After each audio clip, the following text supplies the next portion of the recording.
On June 29th of 2020, in the small Oregon town of Grants Pass, 45-year-old Fauna Frey seemingly vanished into thin air. Just 10 days earlier, she had found her own brother passed away from a heart attack near her home in the town of Dexter that she shared with her father, John. On the evening of June 27th, Fauna told her father that she had a load to take to the local landfill, but instead ended up packing some of her late brother's belongings into her dark blue Jeep Cherokee and set out on the I-5 freeway heading south. This is the last time that John has seen his daughter since her disappearance. Late the next morning, after delivering her brother's belongings to an old friend, Fauna picks up a female hitchhiker in the area of Wolf Creek at an unknown time and drives her 30 miles south to Fish Hatchery Park, a popular swimming hole on the Applegate River. Fauna drops off the hitchhiker and quite possibly spent some time in the park herself. She purchases 2 parking passes at this kiosk for $5 each, one for that day and one for the following day, June 29th.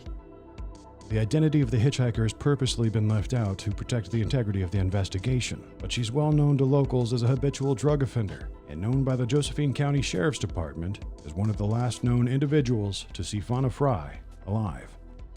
At 7:04 p.m., she makes a $25 purchase at the Cave Junction Chevron before booking a room at the Super 8 Motel back in Grants Pass at 7:45. She decides to call her father, John, from the hotel room phone around 8 p.m. She tells him about dropping off her brother's things at the friend's house and picking up the hitchhiker. But she also mentions to her dad that she feels uncomfortable at the Super 8 Motel. So uncomfortable, in fact, that she wants to get a different hotel altogether. According to her father, he suggests that she book a much nicer room across town at the historic We Ask You Inn.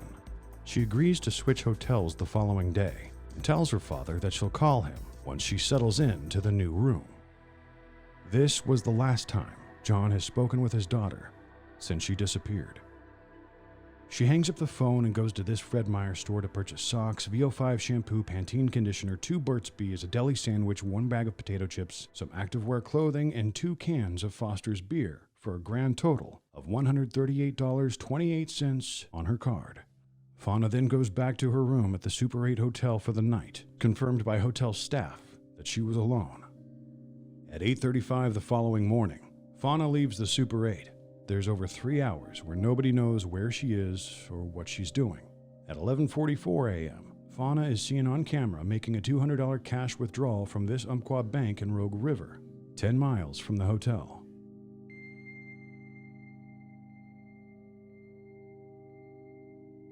She then goes back to Grants Pass and stops at this Big 5 sporting goods store to purchase a 3-pack of small flashlights, 1 small lantern, capri pants, tennis shoes, and a sports bra for a grand total of $250.77 charged to her card at 12:36 p.m. Many have come to the conclusion that Fauna was planning on spending some time out in the dark since she purchased the flashlights. Others have suggested that she might have bought them for someone else. 2 hours later, Fauna makes a reservation on the We Ask You Inn's automated system from a cell phone, something that she didn't regularly carry. Family members say that she didn't have a smartphone and wasn't active on social media, but would occasionally buy cheap prepaid track phones when she needed them. Another hour goes by, and Fauna stops at this natural food store called Gooseberries. She buys a case of tuna, 3 cans of chilled coffee drinks, and a smoothie for a grand total of $56.16 charged on her card. Besides the charge from the We Ask You Inn, this is the last transaction to appear on Fauna's bank account to date, and the last confirmed known time and place before she disappeared. There's no further banking activity, and she never checks into her room at the We Ask You. No one has heard from Fauna Frey since.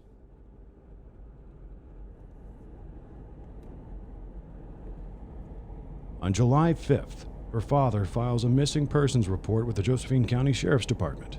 The search for Fauna Frey begins. But not much happens. Days, weeks, and months go by. It wasn't until September 24th that her locked Jeep was found by a hunter, abandoned on this remote back road, deep in the Oregon forest, nearly 4 months after Fauna went missing. This is where they found Fauna Frey's Jeep, right in between these two markers of crime tape you see behind me. Now this is way out in the middle of nowhere. I just don't get the feeling that she drove it out here herself to go on a little hike for the day. This new piece of information brings with it more questions than answers. Did Fauna drive out to these woods to go on a hike before checking into her room? Her family did love to hike often, and are quite familiar with this specific area and these back roads. While it's extremely remote, it does have some of the finest views that Oregon has to offer, with hundreds of endless trails heading out into the wild in every direction.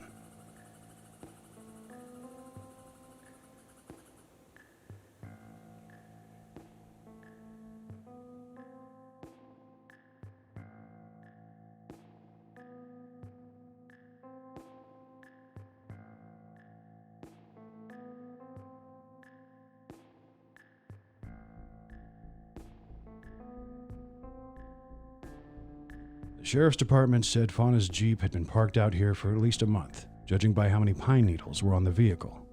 This is astonishing, considering what happens to most cars that are left out here overnight. Most of the time they're stripped of their parts and burned by local meth heads. But somehow, this Jeep survived. I came out here because I wanted to get a good feel for the location, and the time it took to get out here. It's unusually quiet. I was here for about 45 minutes to an hour. Not one car drove by, and I couldn't hear any evidence of another human being for miles. The area where Fauna's Jeep was located has been searched frequently since its discovery. Family, police, volunteers, private investigators, and search dogs have looked everywhere in these mountains for another sign of her, without any luck, so far.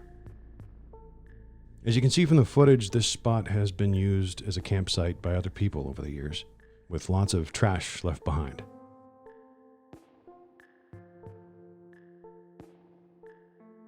But nothing I saw on location matched anything that she was known to have purchased.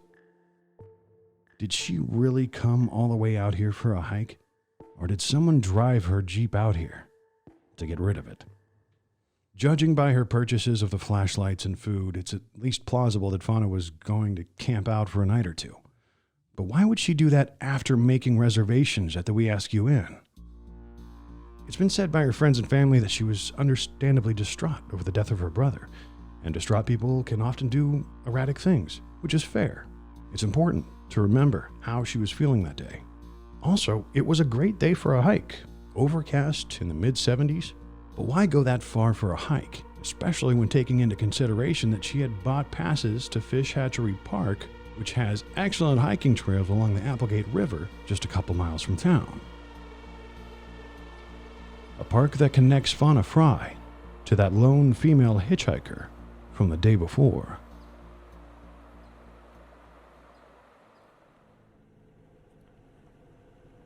Back in town, I found Fauna's Jeep behind this fence on the side of the road at the county impound lot.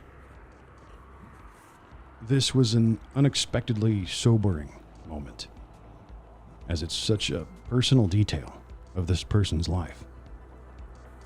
The doors are sealed with evidence tape, and as of this recording, her vehicle has yet to be processed by law enforcement for various reasons that we won't get into here. Some of the details of this case have also been left out to keep the story moving, and some have been left out to protect the integrity of this ongoing investigation into the disappearance of Fauna Frey. If you have any information on her whereabouts, please contact the Josephine County Sheriff's Department or any of the other contacts on this flyer. Their Facebook page is a valuable source of information if you'd like to help try to solve this case. Law enforcement is doing all they can, but without direct evidence that a crime has been committed, they can only do so much. I will update this video as the case develops. This is Radio Edwards.